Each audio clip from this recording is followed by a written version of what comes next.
لا الہ الا اللہ محمد رسول اللہ۔ السلام علیکم دوستو، میں الیاس میمن نود اسلام سے، اور یہ آپ صلی اللہ علیہ وسلم کی سیرت حصہ نمبر 7۔ جب آپ کی عمر 12 برس اور کہا جاتا ہے کہ مزید 2 ماہ اور 10 دن ہوئی تو آپ کے چچا ابو طالب نے تجارت کے لیے ملک شام جانے کا ارادہ کیا۔ آپ کو ان کی جدائی بہت گراں گزری۔ ابو طالب خود بھی متاثر ہوئے، لہذا آپ کو اپنے ساتھ لے لیا۔ قافلہ ملک شام کی حدود میں پہنچا تو شہر بصرہ کے قریب پڑاؤ کیا۔ بحیرہ نامی عیسائیوں کا ایک راہب اپنے گرجے سے نکل کر ان کے پاس آیا اور قافلے کے درمیان سے گزر کر نبی صلی اللہ علیہ وسلم کے پاس پہنچا۔ پھر آپ کا ہاتھ پکڑ کر بولا، یہ دنیا کے سردار ہیں، پروردگار عالم کے رسول ہیں، اللہ انہیں رحمت عالم بنا کر بھیجے گا۔ میں انہیں مہر نبوت سے بھی پہچانتا ہوں۔ یہ کندھے کے نیچے نرم ہڈی کے پاس سیب کی طرح ہے، اور ہم اس کا ذکر اپنی کتابوں میں بھی پاتے ہیں۔ پھر اس نے قافلے کی دعوت کی اور ابو طالب سے کہا، انہیں یہاں سے واپس بھیج دیں، ملک شام نہ لے جائیں، کیونکہ انہیں یہودیوں سے خطرہ ہے۔ اس پر ابو طالب نے غلاموں کے ہمراہ آپ کو مکے بھیج دیا۔ جب آپ کی عمر 15 برس ہوئی تو ذیقات کے مہینے میں اوکاس کے بازار میں ایک لڑائی ہوئی۔ اس لڑائی میں ایک طرف قریش کے قبائل تھے اور دوسری طرف قیس اور اعلان کے قبائل تھے۔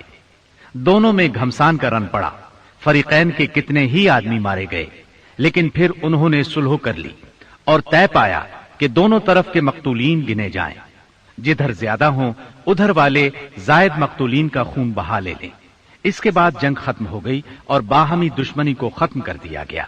اس جنگ میں نبی کریم صلی اللہ علیہ وسلم بھی شریک تھے، لیکن آپ نے لڑائی میں براہ راست حصہ نہیں لیا، اپنے چچاؤں کو تیر تھماتے تھے۔ اس جنگ کا نام جنگ فجار ہے۔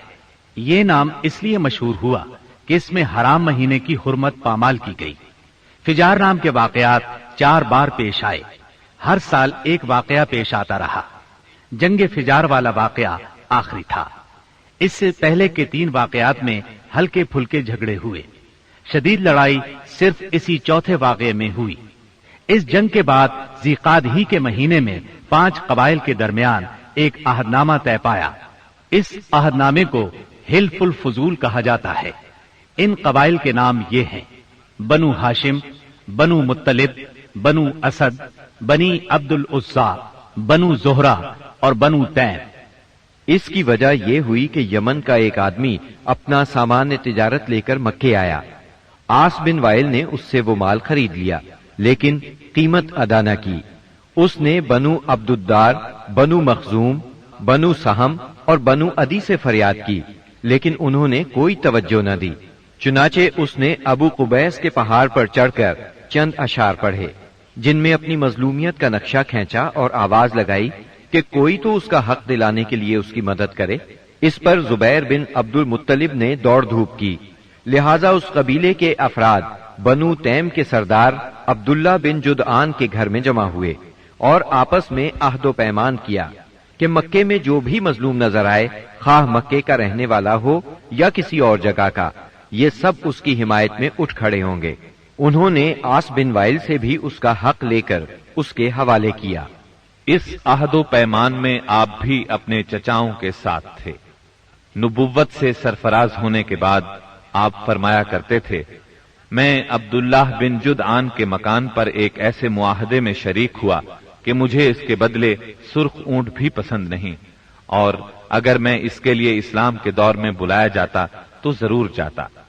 نبی اکرم صلی اللہ علیہ وسلم یتیم پیدا ہوئے اور اپنے دادا پھر چچا کی کفالت میں رہے۔ والد سے وراثت میں جو کچھ ملا تھا اس سے کچھ نہیں ہو سکتا تھا۔ چنانچہ جو ہی آپ ہلکے پھلکے کام کرنے کے لائق ہوئے، اپنے رضائی بھائیوں کے ساتھ دیار بنی سعد میں بکریاں چرانے لگے۔ پھر جب مکہ معظمہ آئے تو وہاں بھی چند قیرات کے عوض اہل مکہ کی بکریاں چرائیں۔ قیرات 1 دینار کا 20واں یا 24واں حصہ ہوتا ہے، جس کی قیمت اس زمانے میں بمشکل 80-90 روپے سمجھ لیں۔